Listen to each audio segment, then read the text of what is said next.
This is OwlUp, where learning happens in minutes, not hours. For a deeper journey, explore all our courses at owlup.co. Now, let's dive in.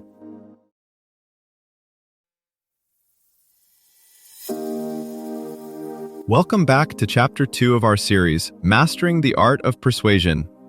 In this episode, titled Building Trust with Your Audience, we'll explore the crucial role trust plays in effective persuasion. So, whether you're trying to win over a crowd or influence a friend, let's dive in and uncover how to establish that essential trust. A stranger can hear you for under a minute and quietly decide, yes, I'll trust you with my money, or nope.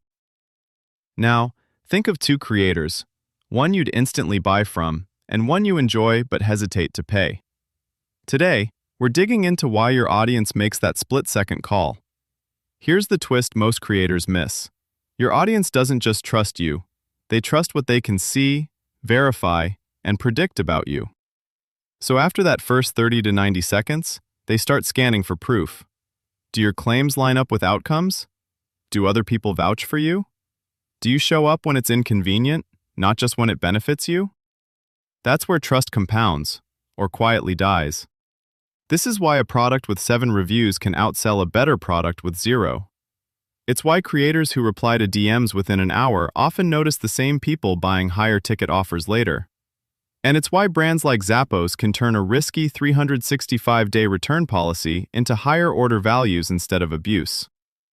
In this episode, we'll turn trust from a vague feeling into a deliberate system you design into your content, offers, and daily interactions.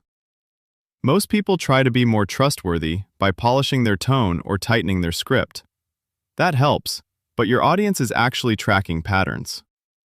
Do your actions match your promises over time? 1 broken promise in 10 might be forgiven.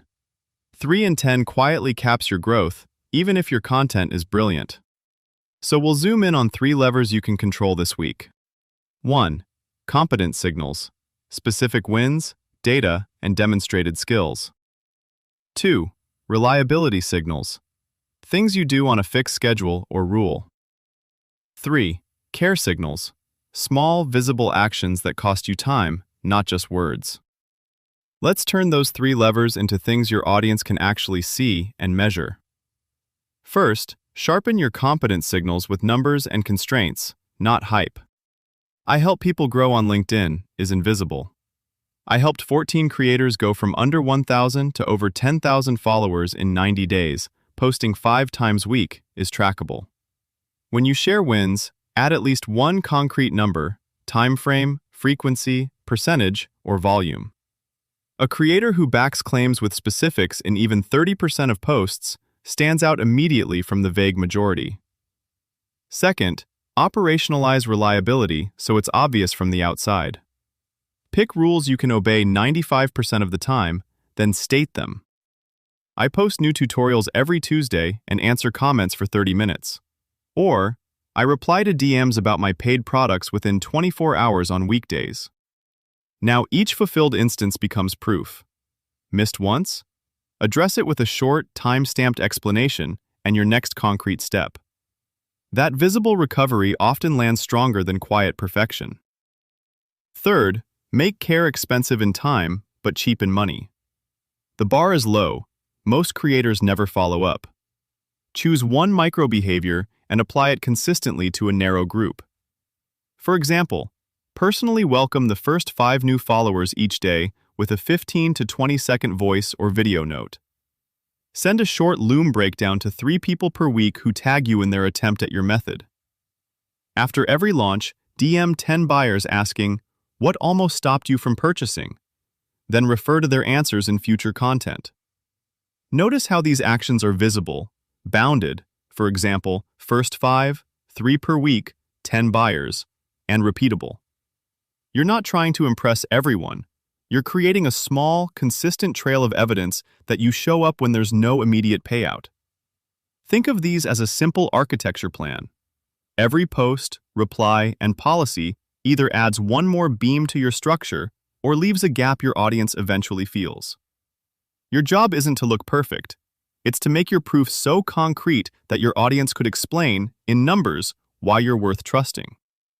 Posting "I care about my customers" does nothing. Showing it in ways people can screenshot does. For example, a fitness coach publicly tracks client milestones. This month, 11 clients hit their first unassisted pull-up and 3 ran sub-25-minute 5Ks after 8 weeks. That single post quietly proves consistency, outcomes, and attention to detail.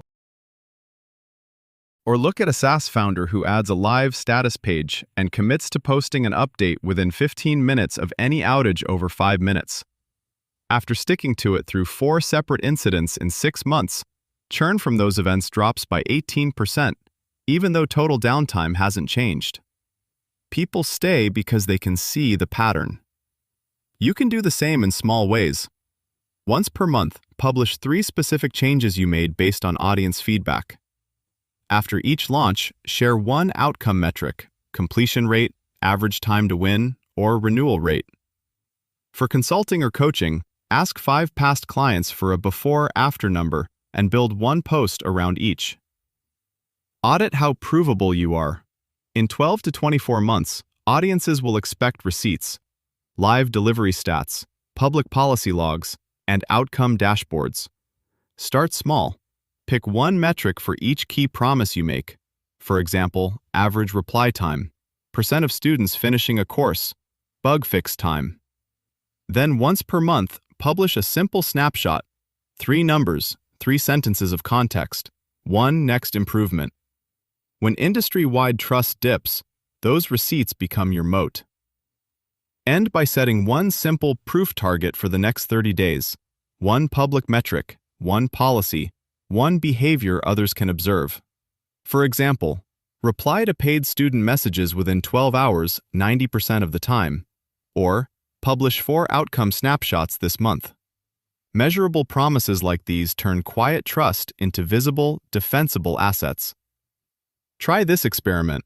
For the next 5 days, post one trust builder story that shows a real moment behind your work. Share a specific mistake you made with a client, what you learned, and exactly how you changed your process because of it. At the end of each post, ask one clear, low-friction question, like, "Would you have handled it this way?" Or, "Have you ever been in this spot?" And give people a simple way to respond. Comment with a word, vote in a poll, or hit reply. Track how many replies, DMs, or comments you get on these posts versus your usual content, and screenshot or jot down any messages that mention words like relatable, honest, or trust. After 5 days, compare. Did these vulnerability plus learning posts get deeper responses than your regular tips or promotions? This was OwlUp, your daily step forward. To keep learning with structured courses and more insights, go to owlup.co. Until tomorrow!